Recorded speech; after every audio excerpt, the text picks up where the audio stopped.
তুই ভালোবাসিস আমার মেয়েরে, আমার মেয়ে ভালোবাসে। এই তুই এই বদমাসে ভালোবাসোস? হ্যাঁ আব্বা ভালোবাসি। কি করলি তুই? না না ভালোবাসি না। আসে না, যা এখন যা, বিদায় হ। যতটুকু খাইছস যা, শেষ।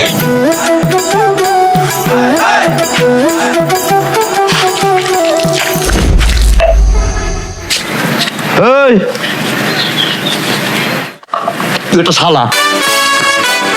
এই ভাই কত বিরাট গালিটা আমারে দিয়ে গেল, শয়তানের ঘরে শয়তান। এই খাবার মুরগি দিয়ে দিবি, তা আমি ওরে খাইতে দিব না। যা, আর একটা কথা শুনে রাখ, ওর সাথে যদি এর পরে দেখছি তাহলে কিন্তু তোর পিঠে জুতার বাড়ি। মনে থাকে জানি, মনে থাকবো। আমারে কয় শালা, তুই শালার পুত।